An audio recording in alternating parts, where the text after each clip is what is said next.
This is how the destruction by wind and reconstitution should be understood. Section 64. What is the reason for the world's destruction in this way? The three roots of the unprofitable are the reason. When any one of the roots of the unprofitable becomes conspicuous, the world is destroyed accordingly. When greed is more conspicuous, it is destroyed by fire. When hate is more conspicuous, it is destroyed by water, though some say that it is destroyed by fire when hate is more conspicuous, and by water when greed is more conspicuous. And when delusion is more conspicuous, it is destroyed by wind. Section 65.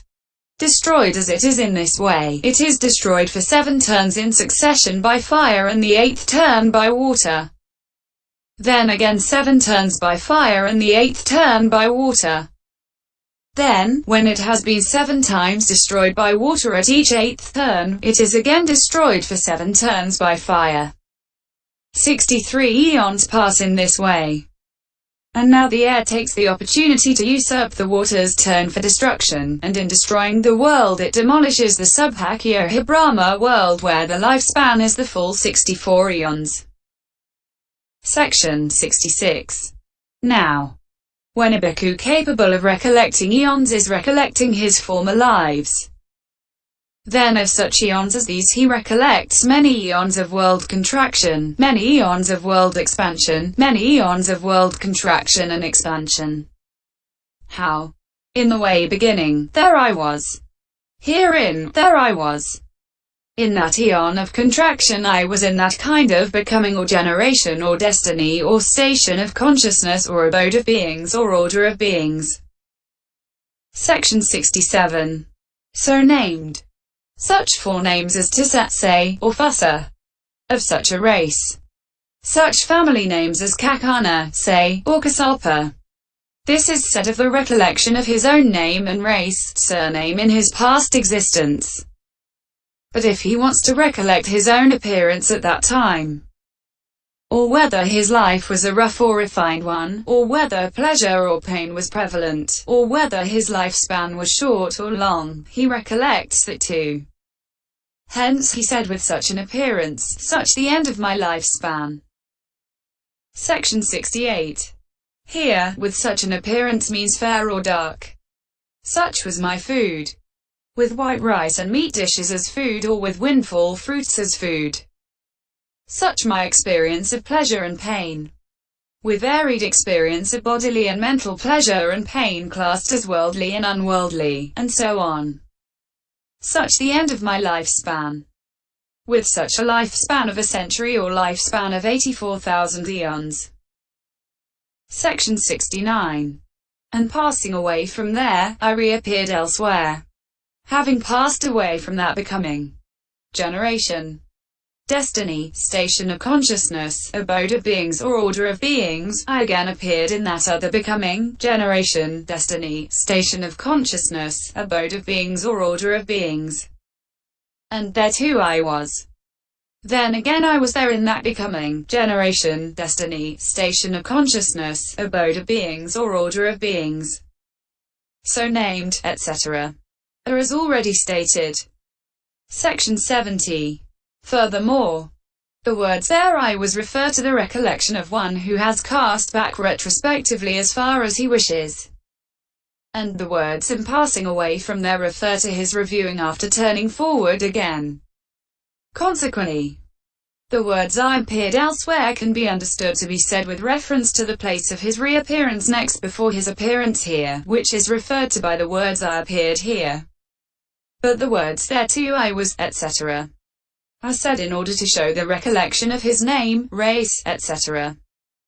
They're in the place of his reappearance next before this appearance. And passing away from there, I reappeared here.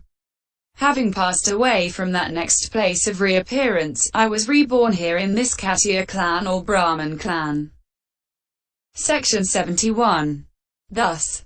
So. With its aspects and particulars. With its particulars consisting in name and race. With its aspects consisting in appearance, and so on. For it is by means of name and race that a being is particularized as, say Tita Kasapa. but his distinctive personality is made known by means of appearance, etc. as dark or fair. So the name and race are the particulars, while the others are the aspects. He recollects his manifold past lives. The meaning of this is clear. The explanation of the knowledge of recollection of past lives is ended.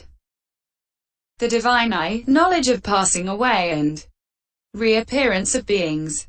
Section 72. As to the explanation of the knowledge of passing away and reappearance of beings, here is the text. He directs, he inclines, his mind to the knowledge of the passing away and reappearance of beings. With the divine eye, which is purified and surpasses the human, he sees beings passing away and reappearing, inferior and superior, fair and ugly, happy or unhappy in their destiny. He understands beings as faring according to their deeds. These worthy beings who were ill-conducted in body, speech and mind, revilers of noble ones, wrong in their views, acquirers of karma due to wrong view, have, on the breakup of the body, after death, appeared in a state of loss, in an unhappy destiny, in perdition and hell. But these worthy beings, who are well conducted in body, speech and mind, not revilers of noble ones, right in their views, acquirers of karma due to right view, have, on the breakup of the body, after death, appeared in a happy destiny, in the heavenly world.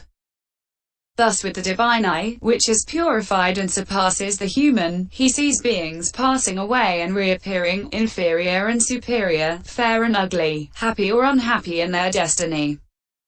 He understands beings as faring according to their deeds. Di 82. Herein, to the knowledge of the passing away and reappearance. Q2 Papatana Y equals Kutya Cau Papat Ca Nawaya, resolution of compound. The meaning is for the kind of knowledge by means of which beings passing away and reappearance is known. For knowledge of the divine eye is what is meant. He directs, he inclines his mind. He both directs and inclines preliminary work consciousness. He is the bhikkhu who does the directing of his mind. Section 73. But as regards with the divine eye, etc. It is divine because of its similarity to the divine. For deities have as divine eye a sensitivity that is produced by karma consisting in good conduct and is unimpeded by bile, phlegm, blood, etc. And capable of receiving an object even though far off because it is liberated from imperfections. And this eye, consisting in knowledge, which is produced by the power of this bhikkhu's energy and development, is similar to that, so it is divine because it is similar to the divine. Also it is divine because it is obtained by means of divine abiding, and because it has divine abiding as its support. And it is divine because it greatly illuminates by discerning light. And it is divine because it has a great range through seeing visible objects that are behind walls, and so on. All that should be understood according to the science of grammar. It is an eye in the sense of seeing. Also it is an eye since it is like an eye in its performance of an eye's function. It is purified since it is a cause of purification of view, owing to seeing passing away and reappearance. Section 74. One who sees only passing away and not reappearance assumes the annihilation view. And one who sees only reappearance and not passing away assumes the view that a new being appears. But since one who sees both outstrips that twofold false view, that vision of his is therefore a cause for purification of view. And the Buddha's sons see both of these. Hence it was said above. It is purified, since it is a cause of purification of view, owing to seeing passing away and reappearance. Section 75. It surpasses the human in the seeing of visible objects by surpassing the human environment. Or it can be understood that it surpasses the human in surpassing the human fleshly eye. With that divine eye, which is purified and superhuman, he sees beings, he watches beings as men do with the fleshly eye. Section 76. Passing away and reappearing. He cannot see them with the divine eye actually at the death moment of reappearance. But it is those who, being on the verge of death, will die now that are intended as passing away, and those who have taken rebirth linking and have just reappeared that are intended by reappearing. What is pointed out is that he sees them as such passing away and reappearing. Section 77. Inferior. Despised, disdained, looked down upon, scorned, on account of birth, clan, wealth, etc. Because of reaping the outcome of delusion. Superior. The opposite of that, because of reaping the outcome of non-delusion. Fair. Having a desirable, agreeable, pleasing appearance because of reaping the outcome of non-hate. Ugly. Having undesirable, disagreeable, unpleasing appearance because of reaping the outcome of hate. Unsightly, ill-favored, is the meaning. Happy in their destiny. Gone to a happy destiny. Or rich, very wealthy, because of reaping the outcome of non-greed. Unhappy in their destiny. Gone to an unhappy destiny. Or poor with little food and drink because of reaping the outcome of greed. Section 78. Faring according to their deeds. Moving on in accordance with whatever deeds karma may have been accumulated. Herein, the function of the divine eye is described by the first expressions beginning with passing away. But the function of knowledge of faring according to deeds is described by this last expression. Section 79. The order in which that knowledge arises is this. Here a bhikkhu extends light downwards in the direction of hell, and he sees beings in hell undergoing great suffering. That vision is only the divine eye's function. He gives it attention in this way. After doing what deeds do these beings undergo this suffering? Then knowledge that has those deeds as its object arises in him in this way. It was after doing this. Likewise he extends light upwards in the direction of the sensual sphere divine world, and he sees beings in the Nandana grove, the Masaka grove, the Pharasaka grove, etc. enjoying great good fortune. That vision also is only the divine eye's function. He gives attention to it in this way. After doing what deeds do these beings enjoy this good fortune? Then knowledge that has those deeds as its object arises in him in this way. It was after doing this. This is what is called knowledge of faring according to deeds. Section 80. There is no special preliminary work for this. And as in this case, so too in the case of knowledge of the future. For these have the divine eye as their basis, and their success is dependent on that of the divine eye. Section 81. As to ill-conducted in body, etc. It is bad conduct due hukarati, or it is corrupted conduct due hoikarati, because it is rotten with defilements, thus it is ill conduct dukkharita. The ill conduct comes about by means of the body, or the ill conduct has arisen due to the body, thus it is ill conduct in body. So too with the rest. Ill-conducted is endowed with ill conduct. Section 82. Revilers of noble ones.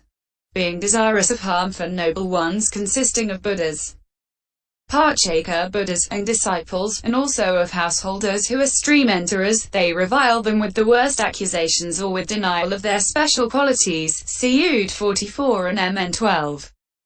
They abuse and upbraid them, is what is meant. Section 83. Herein, it should be understood that when they say, they have no asceticism, they are not ascetics, they revile them with the worst accusation. And when they say, they have no jhana or liberation or path of fruition, etc., they revile them with denial of their special qualities. And whether done knowingly or unknowingly, it is in either case reviling of noble ones. It is weighty karma resembling that of immediate result, and it is an obstacle both to heaven and to the path. But it is remediable. Section 84. The following story should be understood in order to make this clear. An elder and a young bhikkhu, it seems, wandered for alms in a certain village.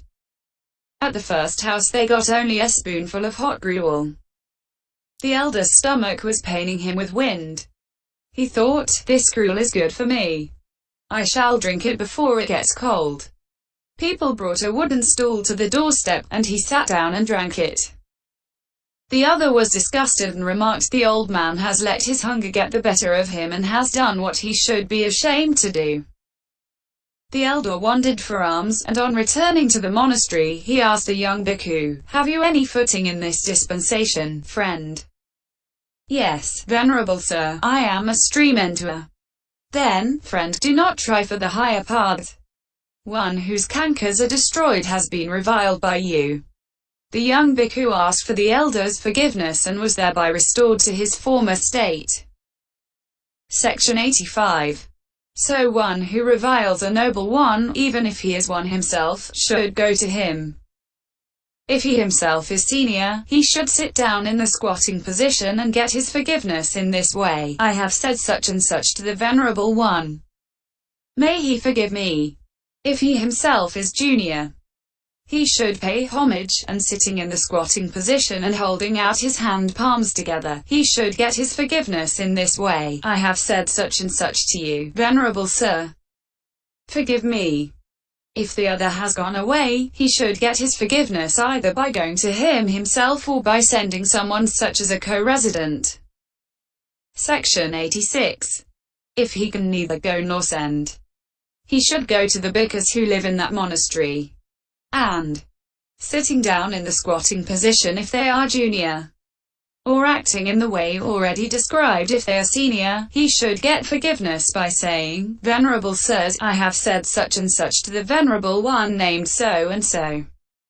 May that Venerable One forgive me." And this should also be done when he fails to get forgiveness in his presence. Section 87. If it is a bhikkhu who wanders alone and it cannot be discovered where he is living or where he has gone, he should go to a wise bhikkhu and say, "Venerable Sir, I have said such and such to the Venerable One named so and so.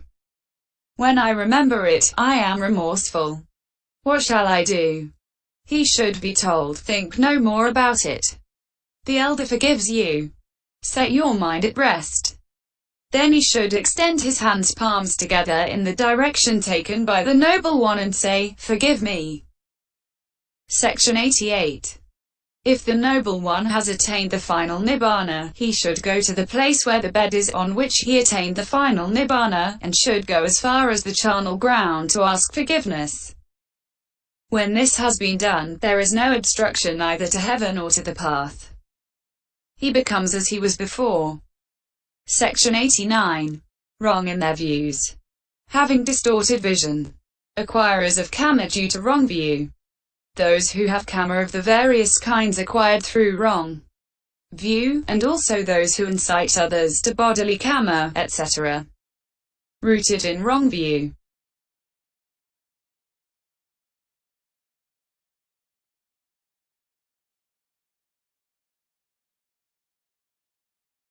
And here, though reviling of noble ones has already been included by the mention of verbal misconduct, and though wrong view has already been included by the mention of mental misconduct, it may be understood, nevertheless, that the two are mentioned again in order to emphasize their great reprehensibility. Section 90. Reviling noble ones is greatly reprehensible because of its resemblance to karma with immediate result. For this is said, Sariputta, just as a bhikkhu possessing virtuous conduct, concentration and understanding could here and now attain final knowledge, so it is in this case, I say. If he does not abandon such talk and such thoughts and renounce such views, he will find himself in hell as surely as if he had been carried off and put there. MI 71. And there is nothing more reprehensible than wrong view, according as it is said. Bhikkhus, I do not see any one thing so reprehensible as wrong view. AI 33. Section 91. On the breakup of the body, on the giving up of the clung to aggregates after death, in their